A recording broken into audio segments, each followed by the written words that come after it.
नमस्कार, आप देख रहे हैं रिपब्लिक न्यूज। मैं कृष्णा झा तमाम संविदा कर्मी भाइयों का स्वागत करता हूं और उनको बता दूं जो हमारी जो न्यूज कल आप लोगों ने सुनी होगी, उसमें जो मैंने आपको बताया था उस खबर में आगे एक और नई बात निकल के आई है जो मैं आप लोगों को बताता हूं और इसकी जानकारी देता हूं। तो जानकारी देने से पहले मैं बता दूं, जितने भी संविदा कर्मी भाई हैं हमारे चैनल पर जो देख रहे हैं, जो नए हैं, कृपया चैनल को वो सब्सक्राइब करें, लाइक करें और शेयर करना न भूलें। तो चलिए खबरों की ओर चलते हैं और आपको बताते हैं जो हमारे जितने संविदा कर्मी भाई हैं उनके लिए नई बात जो निकल के आई है वो क्या है और उस पर चर्चा करते हैं। जी हाँ, संविदा कर्मियों की नियमित बहाली में राज्य सरकार देगी प्राथमिकता। संविदा कर्मियों को नियमित बहाली में राज्य सरकार देगी प्राथमिकता। तो जितने भी हमारे भाई हैं इस बात को आप ध्यान से सुन लें, किन किन को जो है इसमें प्राथमिकता मिलेगी, क्या छूट मिलेगा, कि क्या बहाली की प्रक्रिया होगी, उन सभी तमाम बातों पर जो चर्चा होगी। चलिए चर्चा को शुरू करते हैं और हमारी जो बात हुई है अधिकारियों से उस पर भी मैं आपको चर्चा करके बताऊंगा। फिलहाल जो सरकार ने बात की है, जो पत्र जारी किया है, उसमें क्या कहा गया है, चलिए उन बातों को जानते हैं। जी हाँ, तो राज्य सरकार ने संविदा पर बहाल होकर विभिन्न विभागों में कार्यरत कर्मियों को नियमित बहाली में बड़ी छूट दी है।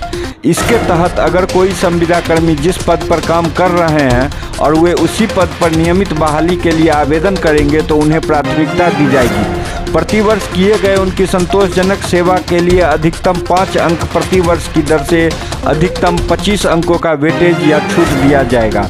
तो आप लोगों ने सुना ना जो कि क्या छूट मिलेगा आपको, प्रतिवर्ष 5 अंक।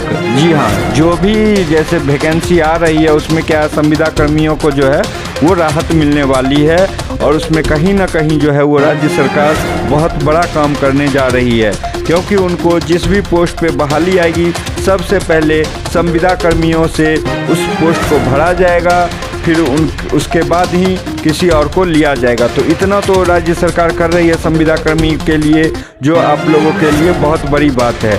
जी हाँ, इसी तरह संविदा नियोजन के बाद किए गए कार्य अवधि के समतुल्य समय की छूट अधिकतम उम्र सीमा में दी जाएगी।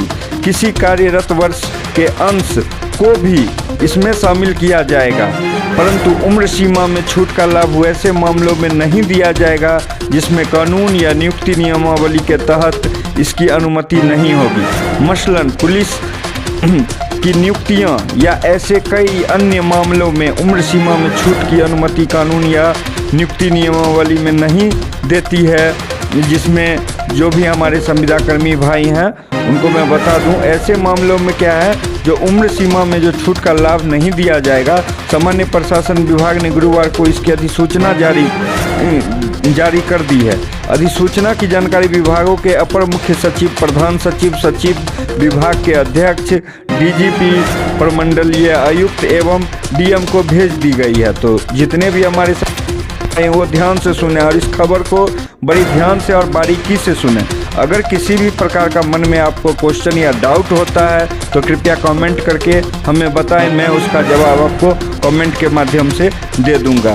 तो आगे मैं आपको बता दूं, जो निर्धारित मार्गदर्शन को ध्यान में रखना जरूरी है। जी हाँ, जो भी इसका मार्गदर्शन है, जो भी क्राइटेरिया है उसको आपको ध्यान में रखना होगा। संविदा कर्मियों को वेटेज देने को लेकर सामान्य प्रशासन विभाग ने विस्तृत दिशा निर्देश जारी कर दिया है। इसके अनुसार अनुभव का वेटेज देने के क्रम में अगर कोई वर्ष अधूरा आता है या किसी कर्मी ने वर्ष के कुछ महीने ही काम किया है तो ऐसी स्थिति में वेटेज अंक का निर्धारण करने के लिए अभ्यर्थियों को कार्य दिवस की संख्या से 5 गुना करने के बाद इसे 365 से भाग देना होगा और जो उत्तर प्राप्त होगा उसके अनुपातिक ही अंक जोड़ा जाएगा। तो आप लोगों ने समझ गए जो किस प्रकार से आपकी नियमावली तैयार होगी और किस प्रकार से आपको छूट मिलेगी। इस पर मैं फिर आगे आपसे चर्चा करूंगा। तब तक आप देखते रहिए रिपब्लिक न्यूज़। धन्यवाद।